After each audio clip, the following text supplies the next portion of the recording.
right to housing, right to health. These are legitimate rights.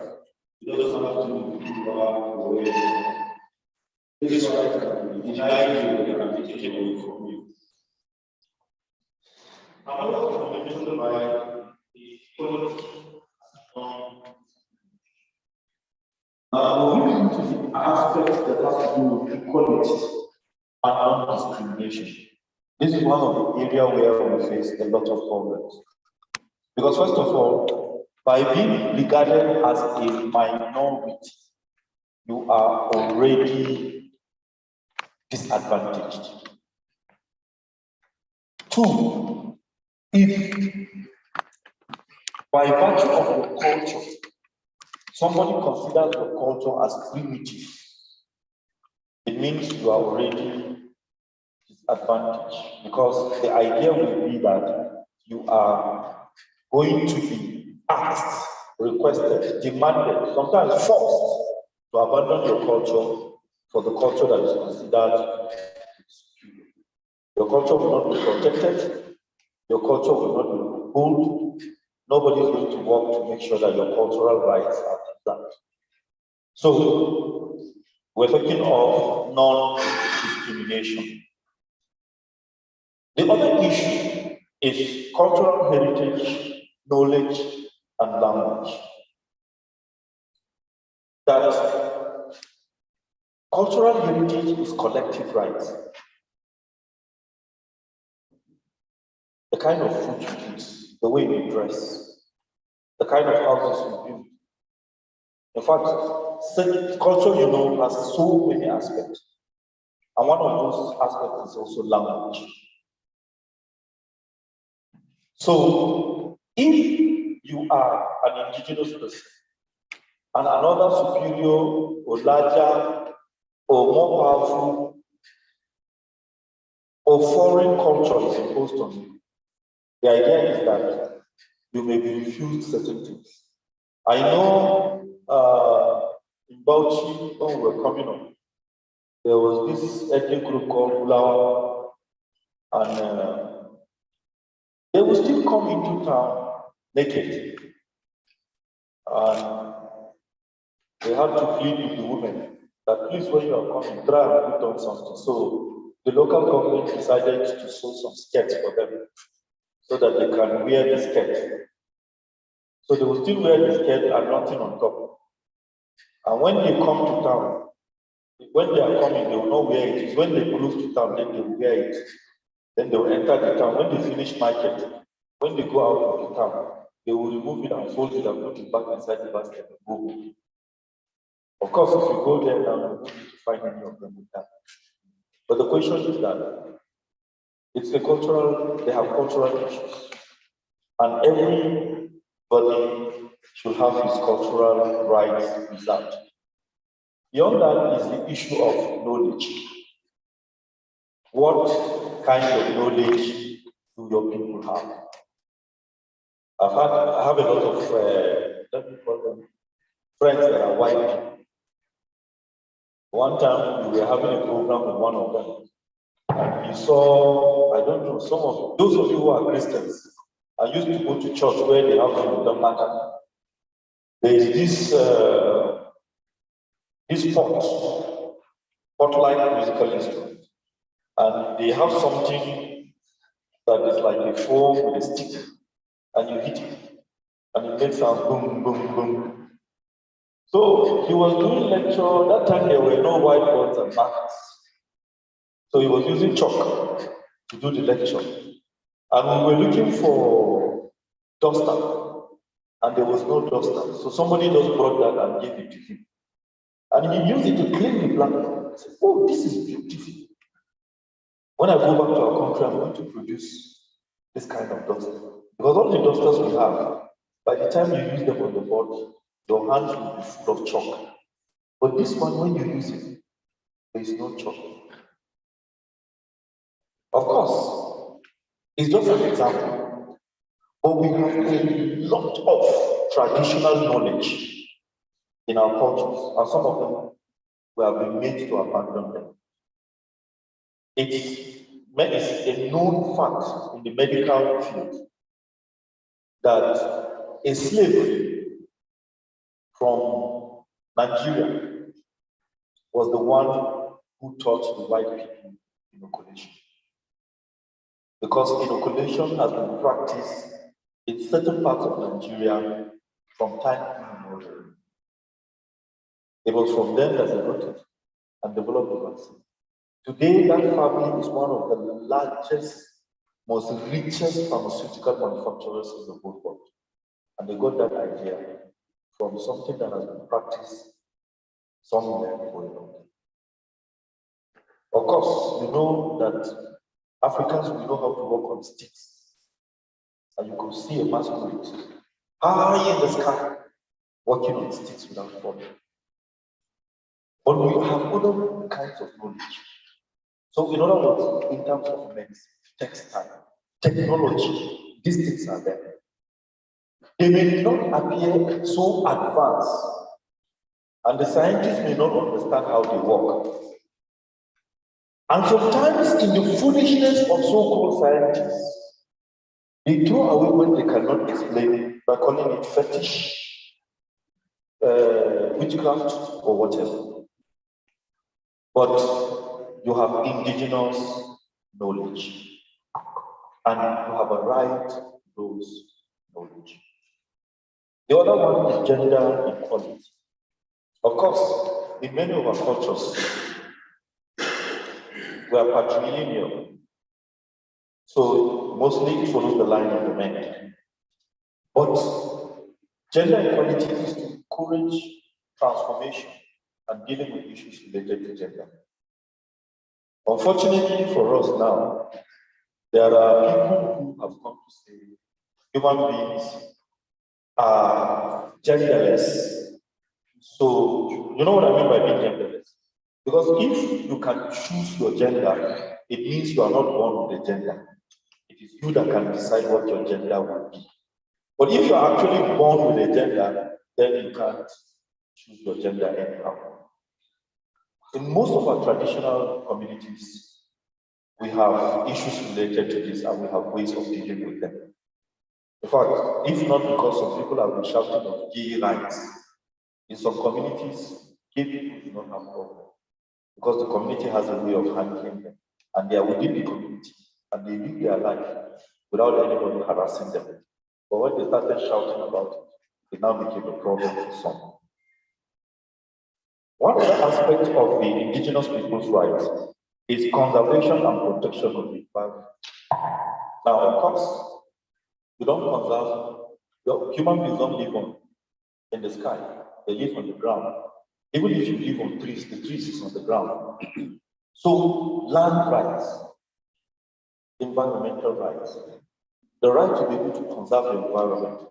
And I can tell you that one of the most dangerous things we are facing in the Middle Belt, apart from the fact that we have these herdsmen and terrorists killing and ravaging villages, is the massive destruction of our habitat by people who are logging trees, who are doing illegal mining, who are opening large-scale farms without conservation practices. But the most impactful right now is actually the activities of herdsmen who have destroyed a lot of forest areas, cutting down the trees in order for grasses to grow. And in some places, we cannot even farm some traditional crops because when you put those crops on the ground, before the crops will be what they should be, it will lead to crisis between you and some herdsmen. Of course, there are many factors to the destruction of the cotton industry. But one of the contributing factors to the destruction of cotton cultivation in some areas is the fact that you cannot farm cotton. Because the time when the cotton is ripening and maturing, that's the time when the herdsmen will move into the communities and they will eat up the cotton plants. So it's having tremendous impact when you look at those.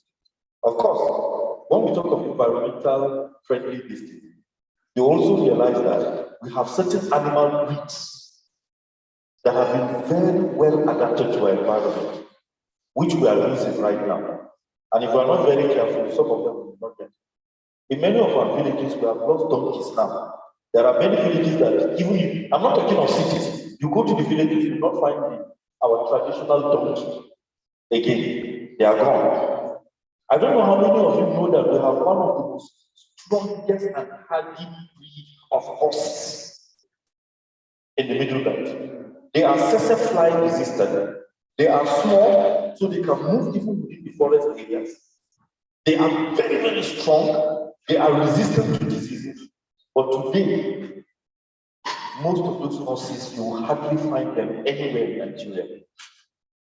Of course, for those of us who, our ancestors used to keep cattle, many of them have shifted to the Fulani type of cattle.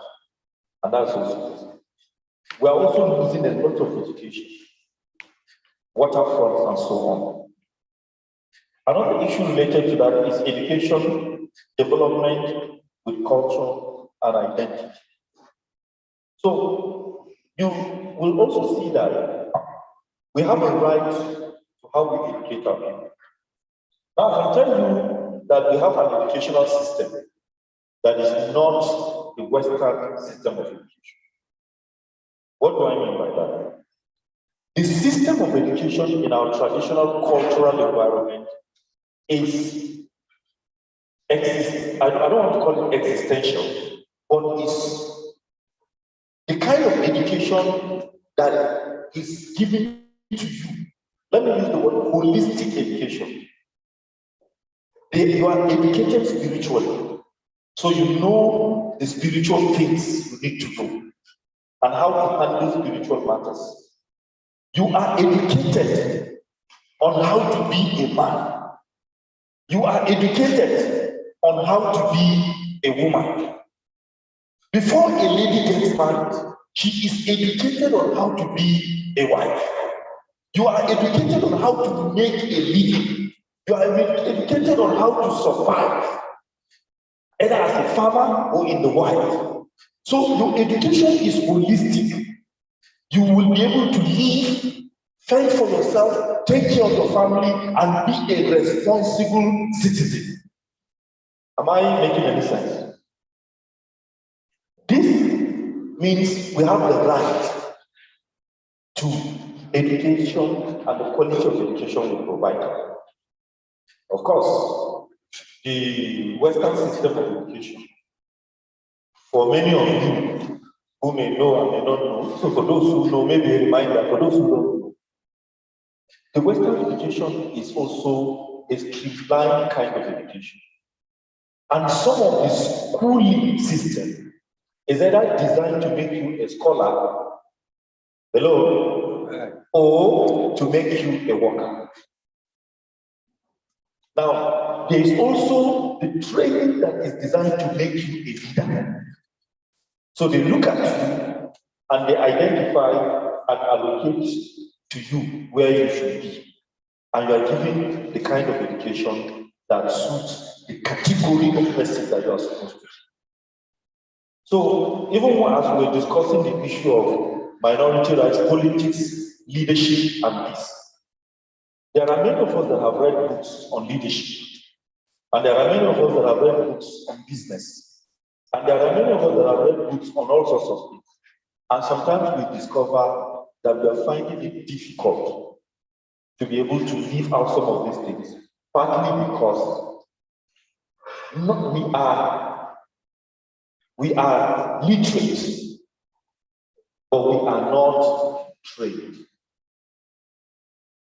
The discipline required, I'm not going to give a simple example. The discipline required for you to be a bold man in many communities will include the discipline to be silent. I don't know if I'm making any sense. In some cultures, they will put a leaf, hold the leaf and put it in your mouth. The idea is what? As long as that leaf is in your mouth, no matter what is said, no matter what you hear, you are not expected. Now, I'm bringing out these things as general problems and issues that the Declaration on the Rights of Indigenous People seeks to address. So the UN Declaration on the Rights of Indigenous People have provisions. 1, your right to your land. 2, your right to an identity. In other words, what is your name? Who do you call yourself? The right to that means where is your native and indigenous right? The right to self-determination. Please, when I say self-determination here, don't listen to the issue of people who are saying they want to break away. Of course, it is a right to choose to be part of a country or not to be. But the idea is that even within the country, you should be granted independence. Somebody raised the point. Nigeria has been given independence, but some communities in Nigeria are still under colonialism, internal colonialism. The UN Declaration provides for this so that we can be independent within the Nigerian state. It provides for cultural rights. So all of these things you see. Now, what have we been doing? What is our effort? 1, within the past few years, Conaecda was able to pass some resolutions. 2014 Conaecda conference, we adopted the UN declarations of the rights of indigenous people, and that was when the office was set up. Having set up the office, one of the things that we decided to do was to make sure that we begin to pick up these issues and work on them. In the 2014 Nigerian National Conference, not the Conaecda National Conference, we presented requests on the basis of these things. 1, recognize the existence of the various ethnic nationalities in Nigeria. The federal government should know how many ethnic groups we have. It's unfortunate that even some states do not know the number of ethnic groups in the states that are indigenous. So every state should do that. The nation should also do that. 2, recognize the lands of these indigenous people. There is no issue like saying we are all Nigerians. We are all Nigerians, of course. But if you do not protect the right of the indigenous people to their land, you are going to deny them their political rights, you are going to deny them their economic rights, you are going to deny them the right to their culture, and you are going to deny them the right to their language.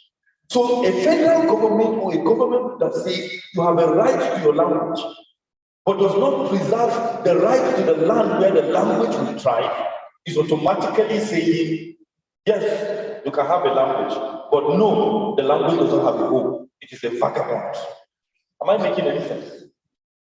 So we requested at the 2014 National Conference that the UN Charter, Declaration on the Rights of Indigenous People, should be made an annexure to the Nigerian Constitution, so that any law passed by any state or the federal government that contradicts the United Nations Declaration on the Rights of Indigenous People, that law should be null and void.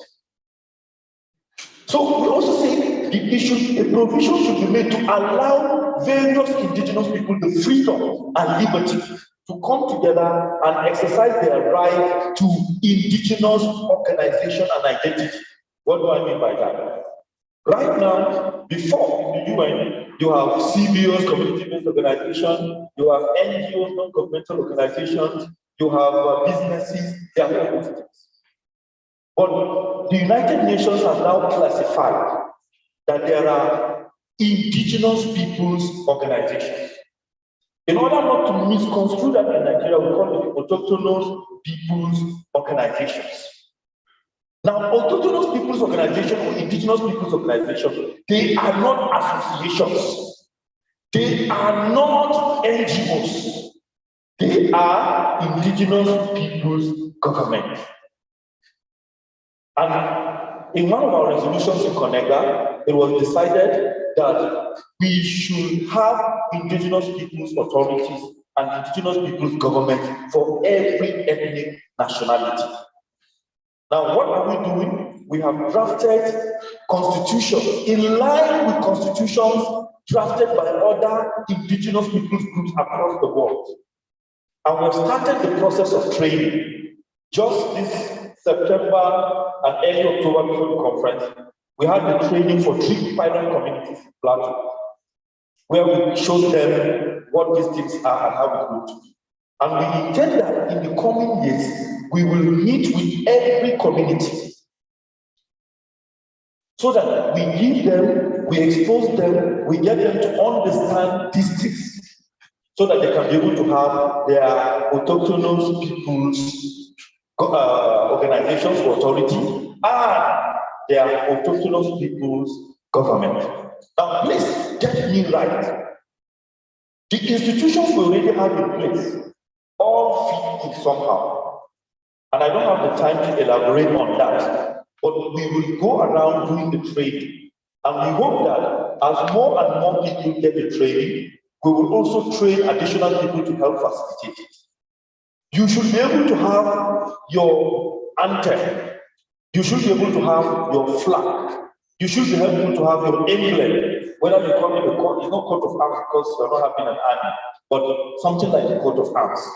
Of course, we have started, most of our communities already have their colors, isn't it? So if the color is okay, it can be your flag. But if you like, you can change it so that even though it is your color, your flag may be a little bit different. But you are entitled to say, look, this is, let me use an example of my Kanwe people. This is Kanwe nation. This is Kanwe authority. This is Kanwe land. This is Kanwe flag. This is Kanwe emblem. This is Kanwe assembly. Like your legislature, with your government, with your agencies and whatever. Of course, when somebody hears me, they think, wow, this is radical. Are you going to be fighting the local government and state government? No. Your limitations are there in that your power and authority is exercised under the United Nations Declarations of the Rights of Indigenous People. And it also is exercised within the context of the laws of the state. So, where the laws of Nigeria or of your state contradict the rights, what we will keep doing is to ensure that the federal government, the state government adjust the laws so that those laws fit into a decent society where all very indigenous people and all ethnic groups across Nigeria have their liberty, their independence, to choose their leaders, to learn their culture, to speak their language, to develop it, and to be able to walk around. So we will keep on with the training, we will keep on with the work. Virtually everything about Conaecda is about the rights of indigenous people. We have been here before Nigeria was formed.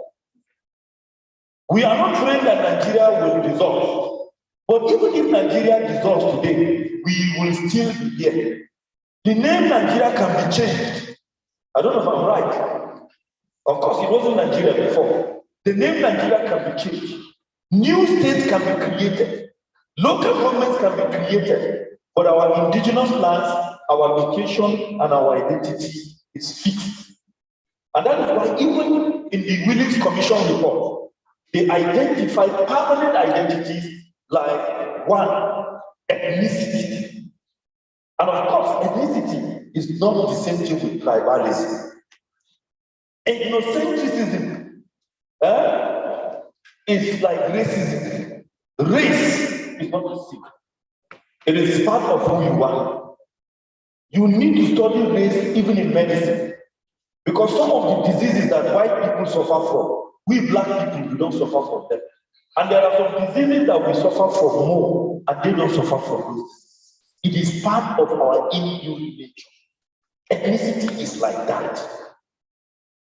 But tribalism, so even within the same ethnic group, you can practice some kind of tribalism, which is one another, this is that. But what we are promoting is that every ethnic group in Nigeria, every people in Nigeria should feel they are independent and that their destiny is in their hands. So that they will be able to say, this is our land. It belongs to our parents. It belongs to us and belongs to our children that are unborn. And nobody will come and say, we are removing you from this land. and taking you somewhere and bringing another group and putting them in that place. My time is far gone, and I think I've explained most of what I need to explain, and I hope that is understanding. The issue is that this is where we are heading to. So when you hear the name autochthonous in Conaecda, it is indigenous, and we want every ethnic group in Nigeria to be free, to have their freedom, and to be able to relate with other ethnic groups on the basis of equality, on the basis of being human, not on the basis of, no, this person is less than this, or this person is greater than that. Thank you. God.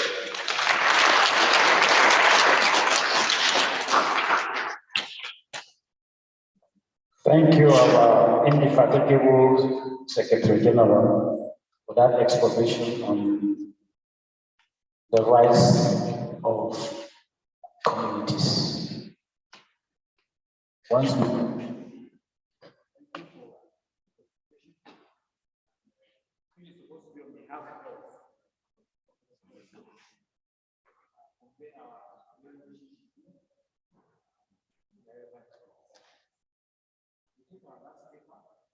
Maybe after that, you can take the comments. All right. If there's no paper, we just take some comments. 10 minutes to take some comments based on last presentation. There are gray areas where we need to get clarification based on the presentation. Yes, please.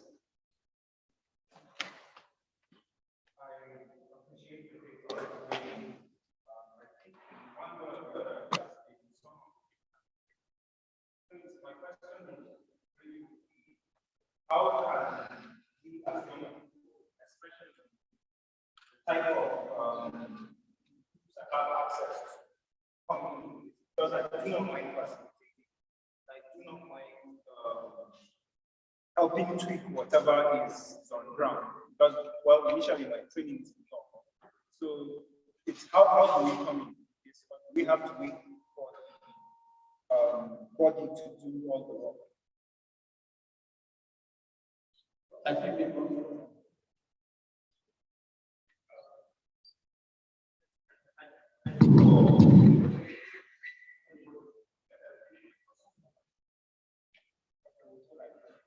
Sorry, sir, it's like a lot of people do not hear that. Let him repeat the question so that people understand.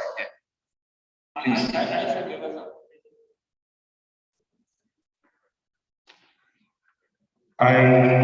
Okay, again, my name is John Apollos Martin, the Secretary General for Ron Kudere here in Jos.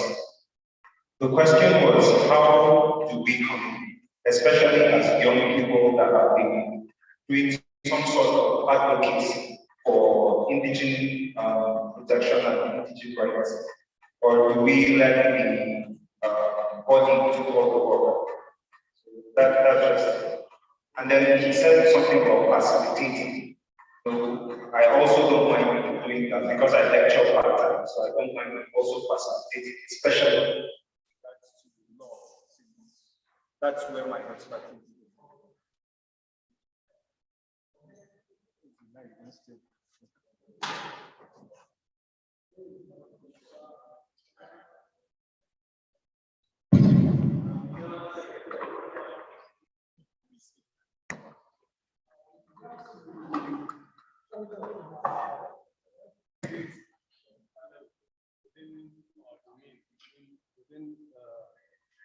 Areas that we have control over. We had a very bad precedence of a new thing that just came into the political arena, this issue of delegates. A lot of CDAs were mapping strategies as to how to bring credible candidates. Then suddenly, the political terrain just changed and brought these delegates. What are the ways that we are going to follow to nip the bud of this bad image these delegates have. Because any bad leadership you have now is pivoted on the actions of these delegates. So how can we control that?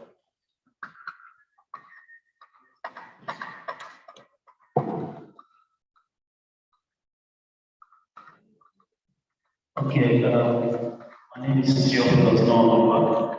I just want to ask on the matter of constitution, the supremacy of our constitution, and then that of declaration about the indigenous rights, some confliction, and then the indigenous rights declaration with our constitution, where there is a little confliction in some of the declaration and that of our constitution, the supremacy now, which is applicable.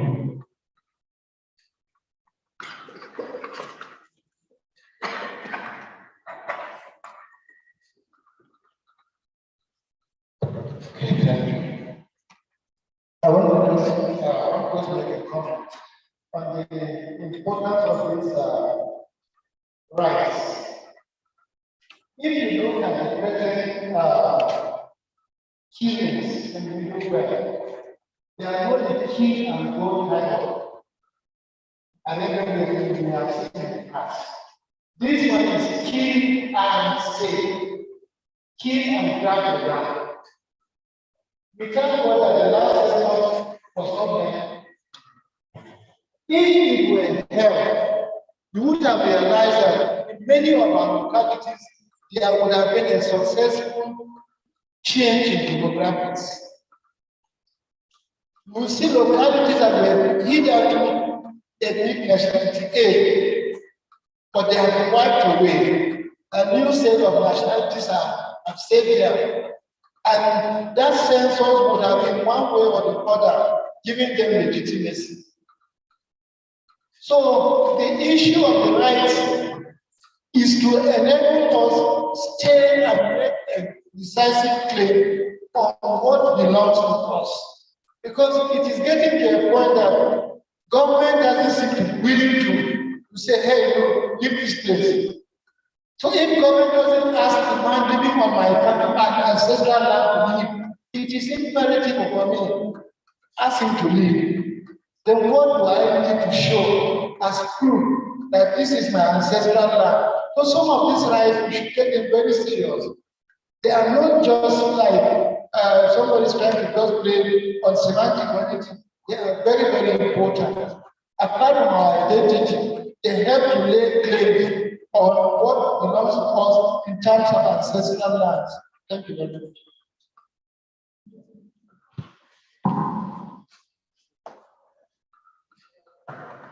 Thank you.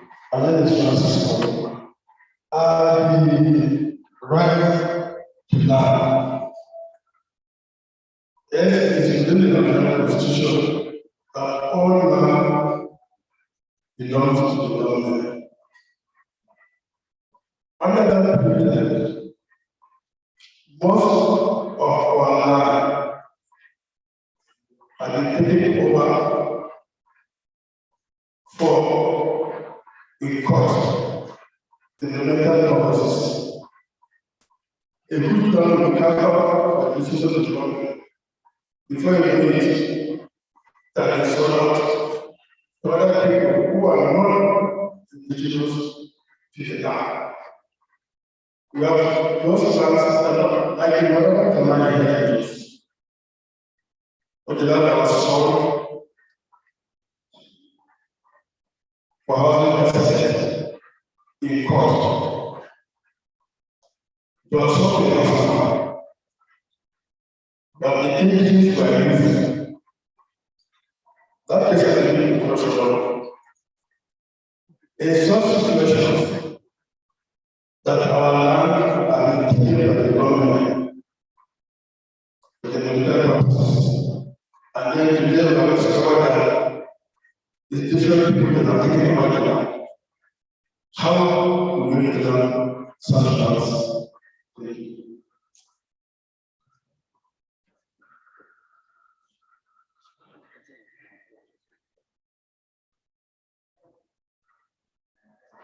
My name is Pastor James Anaka, the president of Original American Development Association of FCC Conaecda.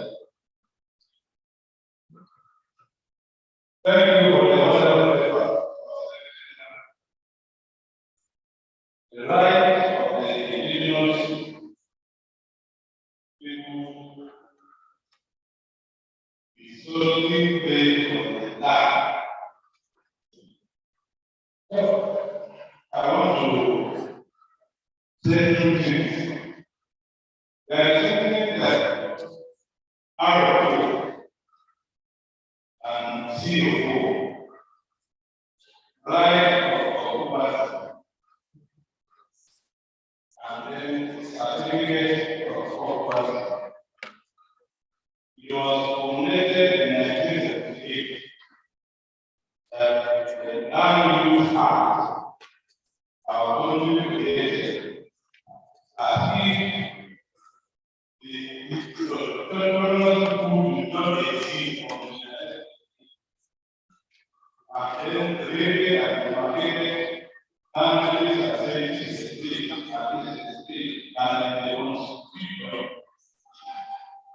Nigeria showed ourselves by saying that since states in Nigeria, the governors of the states hold the land in trust from the people of the states by the federal land, which is about 8,000 of land, collected in the state of Nigeria agreed that this land of the federal is better than the federal of Nigeria, and land is really people and the system there, the land is value land. This land is value direct within another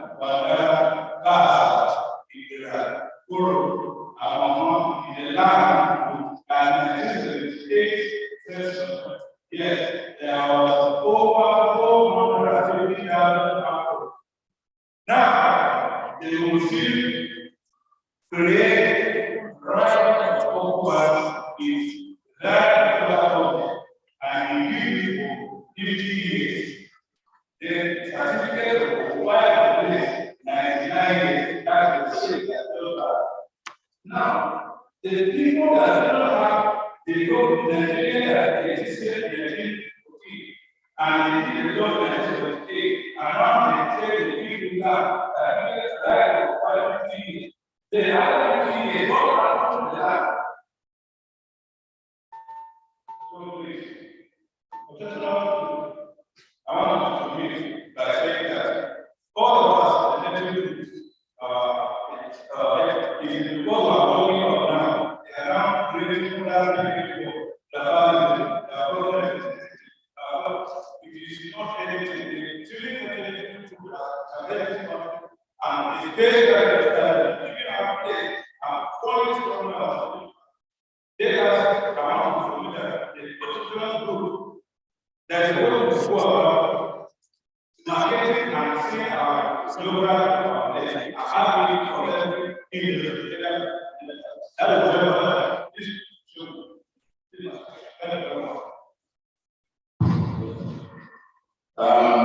he will respond to most of the questions and the comments that I made.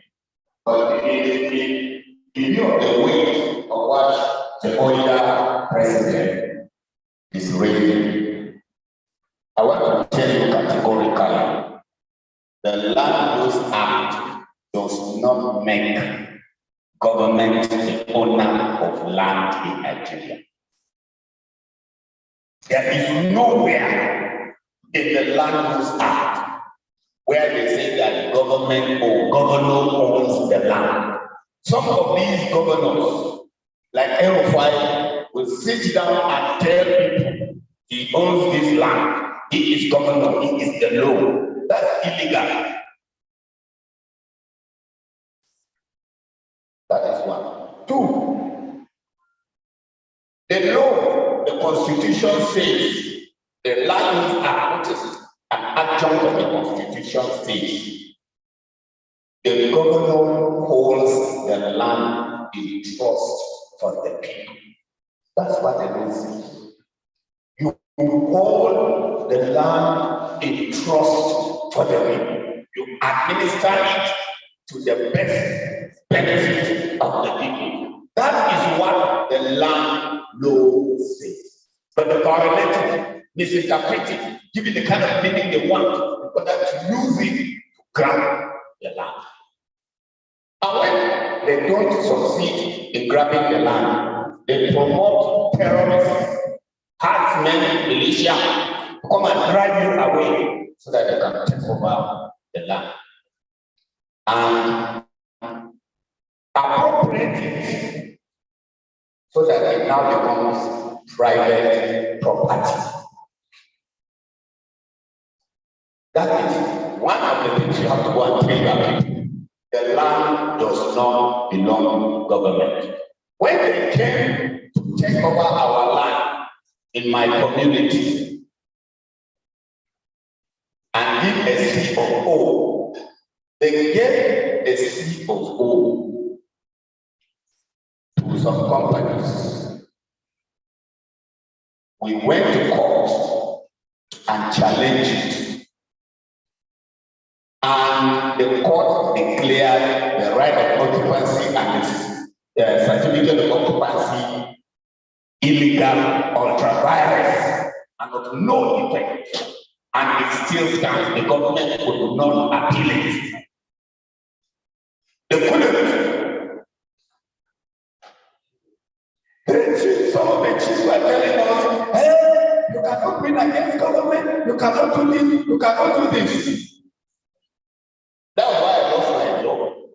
That's why they wanted to kill me in Kaduna. But it didn't work. We stood our ground. And we won our case.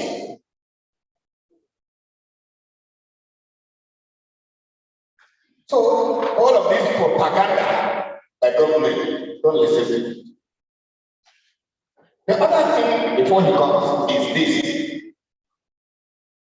There are various ways of proving ownership of land. According to our legal advisors during our land case, there are 6 ways of proving ownership of land. And C of O is the weakest of them. Why is it the weakest? The governor can cancel the C of O. Is that also? That's number one. Number 2, a court can set aside a fee of O. But your inheritance right from your ancestors, it is written into the Nigerian code. Nobody can set it aside. No law. What they now do is for you to learn. When we were going to court, our senior advocate, unfortunately now told us, see, there are certain Supreme Court judgments. If you go to court and you say, this community land, there are certain Supreme Court judgments where the paramount ruler, the head of the community, has the right to say he's making the land available. But there are superior claims that are higher than the authority of the paramount ruler. That is the families that own the land. Nobody can take it away. The traditional ruler cannot take the land that belongs to families and say, come and take it. So you have to learn these things. They've been tested in court and they have survived all the rigmarole. They are playing on our intelligence, they are playing on our ignorance, they are playing on our fears. And they use what they call karma in order to get what they want. These are some of the things that you need to take back and go and tell your people. And it is that thing that they use to get mineral prospecting licenses behind your back, and they will go back and meet a village head or a district head or even a paramount ruler who, without the consent of his people, will go outside and say he has agreed to the license. And somebody will sit in Kano. He has a piece of paper to say he has exclusive mineral right over your land. And it's illegal because he didn't do their consent. And that's one of the things about the indigenous rights. Free, given, without compulsion, without intimidation, without fear. If you don't agree and you take it and you challenge it, you will win.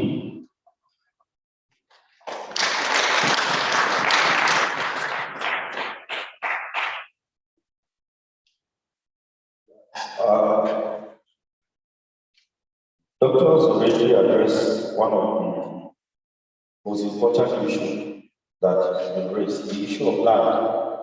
Now, all the rights you have, the only place where you can exercise them is on the land. So it's connected to that. And I don't need to say much about that because anything I'm going to say is going to be largely about. Of course, there are different categories of ownership, from the individual to the family, to the community, to the issue of heaven and Arab old.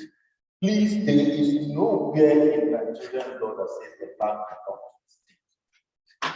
There's no land that belongs to the state. The land belongs to the people. And the people are communities and families. So what you do when you sell out your land is left to you on the type of transfer of ownership you have. Whether you are giving a person temporary permission to use the land, or you are transferring ownership on a permanent basis to the person. And because most of us are ignorant, people come to us and tell us. Sometimes they say, I understand killing. Somebody came and said, well, Selki wants to give our ancestral land to somebody. The livestock, what. And he's trying to claim that because it's Selki land. And we borrow ideas from outside that are not connected to our culture. And we invite them and we say, oh, that is what God says. And we have this, I don't know where we got it, maybe because of colonial masters, that once they say it is government, say there's nothing we can do about it. Please, government is not a society, it's just a part of the society. It's just one aspect of the society with the authority to govern. Outside that, they are not beyond that. So your community is part of the society, your family is part of the society, and you have roles to play. And when the government tries to trample on the right, it is government officials who are running government, or the laws passed by government.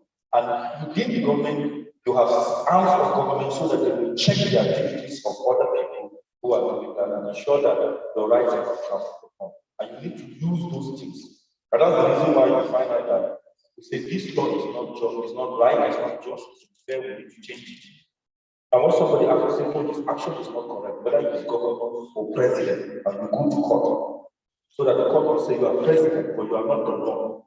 The law is there, and as the president, you are also subject to the law. That's what it means when we say the rule of law. And when you challenge the president in court, the president will have to defend. Because the people in the court are not going to pass judgment on the basis that he is president. They are going to pass judgment on the basis that this is the law Nigerians have made. And the president doesn't make laws. He can recommend, but he doesn't. So that's why other people make the law, and then other people implement, and then another set of people implement. So that there is no dictatorship and anarchy, and we'll be able to get some things going. So many of our rights, not just that of the issue of the land, there are rights we have that we need to either change the law in our local government, because we know the local government also make laws. I don't know how many of you know that. The local governments also make laws. So we can change the laws in our local government. At least we are the ones in control. Then in our state where we are in control, we should make the laws that is right. Then we can also work with other people across the country to make laws that will be helpful to us and to them. Because we are not the only ones that don't like something. There are things we don't like. and the Hausa people don't like. So we can liaise with them and change the law because all of us don't like. There are things we don't like. The Hausa or the Fulani or some others may like it, but our brothers in the south and other places may not like it. If we join our hands together, we'll be able to reach a consensus and change the laws. But if we fold our hands and are just making noise in the media, we will not get anywhere. And that brings me now to the question of the first question on how, please, we are mobilizing our youth, and one of the things we're going to be doing today is to even collaborate. Young people have a great role to play in terms of indigenous people's rights. We want to begin a process in which we begin to educate them while they're in university. You know, when they're in university, even those who don't like to read are forced to read somehow. I don't know if I'm making this. And they are at an age in which they can grab and understand certain things, and they are easily impressionable. So we will want the youth to get that, and we're going to make sure that it goes around from school, students, youth, everywhere. We'll keep on with the message. Then, as a lawyer, say you're a lawyer, please, within Conaecda, we have provision for volunteers. Volunteers, we don't have to pay, but you volunteer and you can provide services. Actually, we need a team of people that we can train on these APO-related issues, who will now be able to help other communities in making their draft constitution. So we hope very soon we're going to train a team of people, because we're dealing with over 400 communities. How many years will it take us to finish? So, but we need more hands. So please, if you are interested in volunteering to be part of those who APO facilitators, please feel free to do that. We will give you the form to fill, and when we're doing the training, we'll train you, and you can be part of the team to help other communities with the work. In terms of politics, please, the mistake our people make is to try to influence politics from the outside. Your influence of politics from the outside is highly limited. The real place where you can influence politics is from within. So you may not be allowed to play politics because either you are a religious leader or you are a civil servant. I think they say they allow civil servants to now they can join parties. But the best way to really influence political issues is to be within. Now I'll just give an example. Let's assume we have Bariki Large local government. And in Bariki Large local government, there are just a few communities of Motobu, and I don't know whether there is any communities of Bogos people.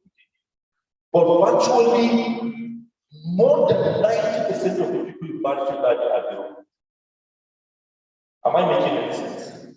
Now, if the people in Bariki Large do not join the political parties, they are now waiting until the time of election, and you now have APC dominated by Fulani or Hausa, and they go for primaries and they bring out their candidates, and they get plenty money from Lagos or Sokoto, and they bring it and give your young men and ordinary people and women, and the Fulani man ends up becoming your chairman.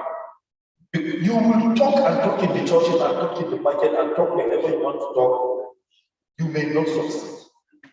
But once you are in charge of the political structure and party in your domain of influence, what will happen is that no, except your own people betray you, there is no way another person will match.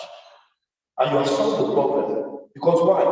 The candidates will be two candidates of you. This one now, this one now. I remember the former president of Benin, Eric Fong. There was a time they were having some noisy things within the club. And he called virtually all the leaders, including the elders, including governors and generals. And he said, see, go and play in politics. Whichever party you want to, go. But if any one of you try to mess up with us, we will publicly announce what he is doing and disgrace it and let the people know that this your son is for him. Now, they can only do that if the people are inside and are working. I don't know about communicating. So please, on this issue of leadership, issue of most of these political issues, if you want to get our indigenous rights, we need to work with our people and get our people into the system and ensure that they operate. It is when you have somebody that is open in the system that will work. Gombe, 2019 election, when they were doing chief attack in PDP, this and that one, it was because we had our sons in Gombe South in APC that they went and made sure they got the right people based on what the community was asking for. The ones in PDP couldn't get that because somebody was a candidate. So when that happened, we now told them, okay, we have the candidates of our choice in a party that we do not belong. I don't know if you are getting it, but this time around, we will do that party. And we went and did the party, and the candidates won. Why? Because we have people inside who determined the candidates of the political party. Then those of us from outside the political party, we now mobilize the people and then whether we're PDP, whatever, shift this way, got our result. The governor beat himself, run around, helter-skelter. I remember then I was going, I'll be coming from, governor is going to Nagalawaja.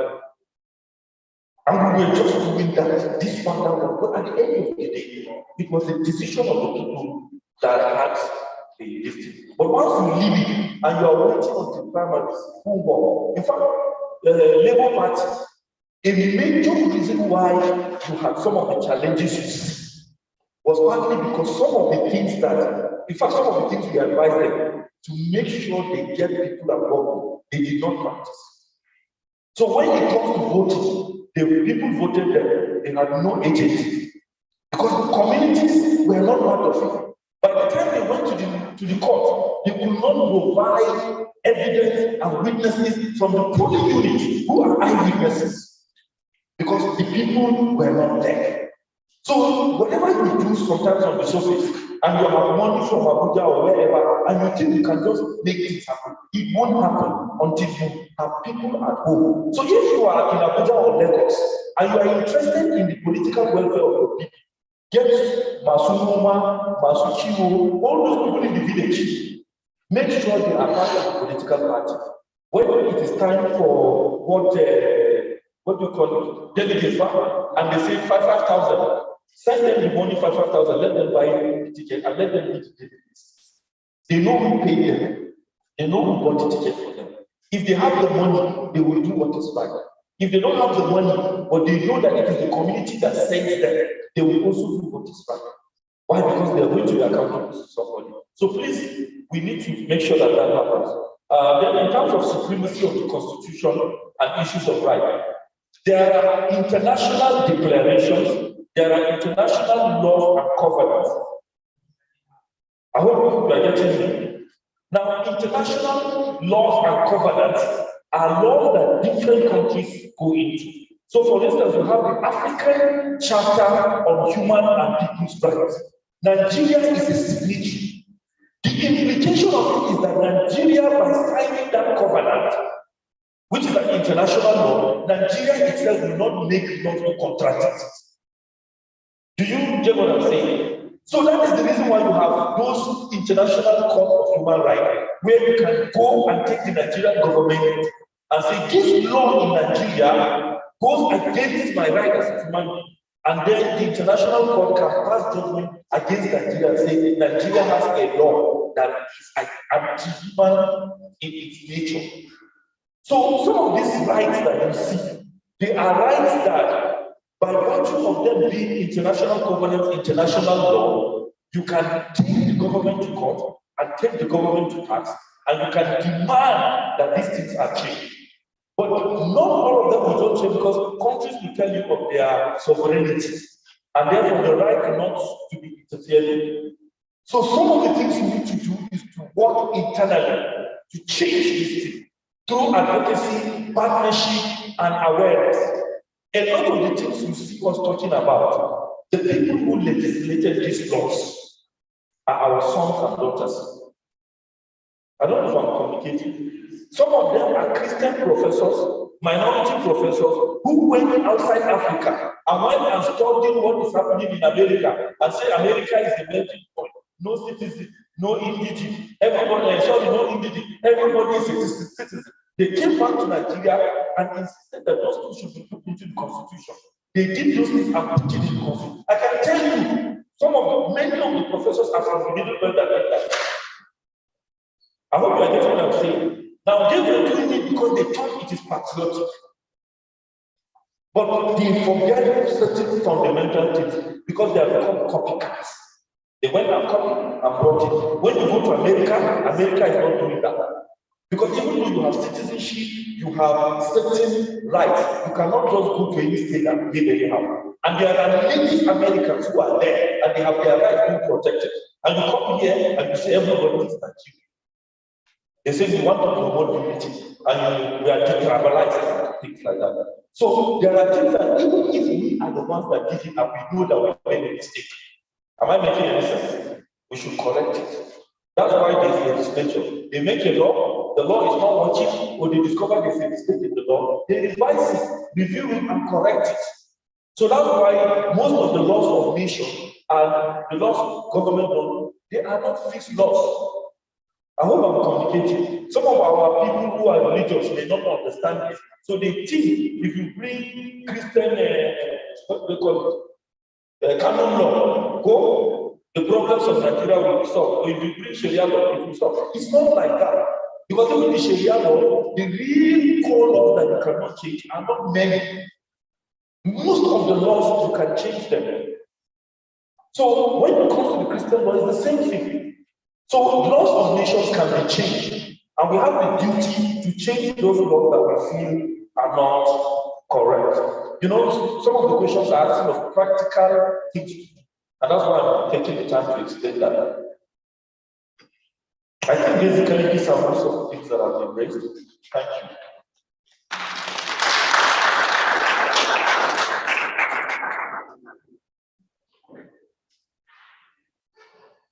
Please, just an addition.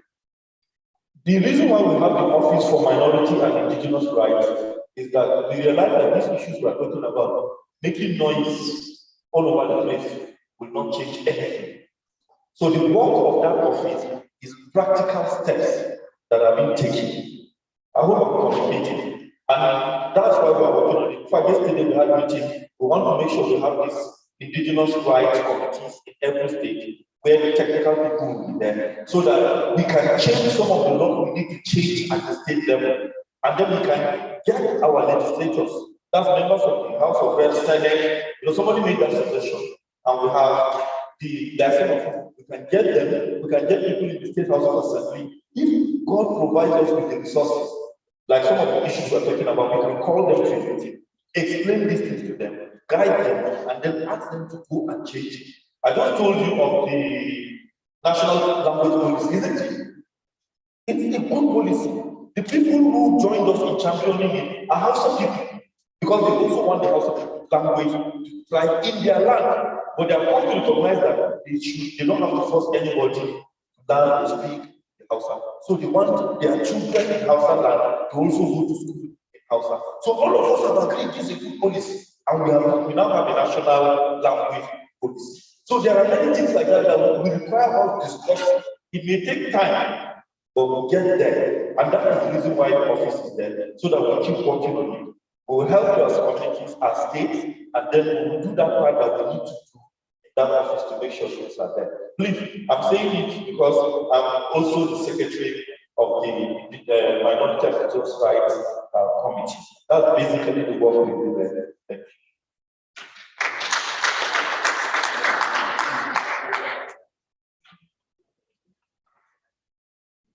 Well, you can never finish discussing all these issues in one day. So it's an ongoing discussion and process. We keep adjusting and adjusting until we get the final list. Now, we are going to go into plenary to discuss issues that affect the organization. But before then, maybe we take 3 minutes, ease ourselves, then we continue. 3 minutes. 3 minutes, just ease ourselves.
A special announcement. Those that are intending to leave today, you can package your accommodation because you know the hotels all the time. So if you are traveling today, you can package your rooms because very shortly will soon be finished. And those that are resident in yours or not too far away, who want to, you should package your place so that it will not be counted against Conaecda. Normally the hotels start paying from production. So that will not increase our costs unnecessarily.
Yeah.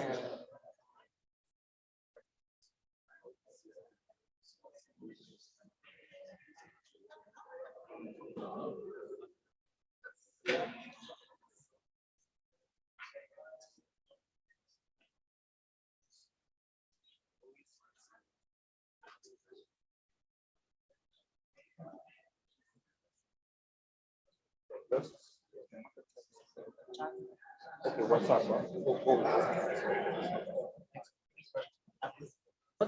John.